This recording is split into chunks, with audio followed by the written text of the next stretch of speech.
India versus south Africa మధ్య జరుగుతున్న రెండో టీ20 మ్యాచ్లో టీమిండియా అయితే దారుణమైన పర్ఫార్మెన్స్ ఇచ్చి మన టీమిండియా అయితే ఘోరంగా అయితే ఈ మ్యాచ్ ఓడిపోవడం జరిగింది. సో 51 పరుగుల తేడాతో ఓడిపోయారు. సో మన వాళ్ళ డ్రాప్స్ కూడా చూడొచ్చు. అలాగే మెయిన్లీ మన వాళ్ళు ఓడిపోవడానికి కారణం మన టీమిండియా బౌలింగ్ అని చెప్పుకోవచ్చు. బోత్ హర్షదీప్ సింగ్ అలాగే జస్ప్రీత్ బుమ్రా కూడా చాలా అంటే చాలా ఎక్కువ రన్స్ అయితే కన్సిడర్ చేశారు. సో అలాగే సౌత్ ఆఫ్రికా బ్యాటింగ్ కూడా చాలా బాగా ఆడారని చెప్పుకోవచ్చు. ఎస్పెషల్లీ క్వింటన్ డికాక్ మన పైన అయితే దుల్ము రేపే పర్ఫార్మెన్స్ ఇచ్చాడు. ఇక బౌలింగ్లో ఏదైనా బాగుందంటే అది వరుణ్ చక్రవర్తి బౌలింగ్. ఇక బ్యాటింగ్ విషయానికి వస్తే శుభ్మన్ గిల్ యాజ్ యూజువల్గా అయితే వరస్ట్ పర్ఫార్మెన్స్ అయితే ఇచ్చాడు.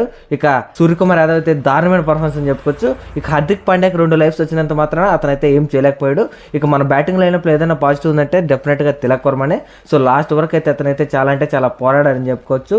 సో 62 రన్స్ అయితే కొట్టడం జరిగింది. ఇక మన బ్యాటింగ్ ఆర్డర్ అంటే ఎలాంటిదంటే సో నెంబర్ 3లో అక్షర్ పటేల్, నెంబర్ 8లో శివందీప్ వచ్చారు. సో ఇదైతే చాలా అంటే చాలా దారుణమైన డిసిషన్ అని చెప్పుకోవచ్చు. సో అందువల్ల మనం అయితే ఈ మ్యాచ్ 51 రన్స్ తేడాతో అయితే ఓడిపోవడం జరిగింది. సో డెఫినెట్గా నెక్స్ట్ మ్యాచ్ మన వాళ్ళు గెలుస్తారని కోరుకుందాం. ఇక నెక్స్ట్ మ్యాచ్ అయినా సంజు శాంసన్ ఆడతారో లేదో చూడాలి. సో మీరు కానీ మన ఛానల్ కొత్తగా చూస్తున్నట్లయితే మన ఛానల్ సబ్స్క్రైబ్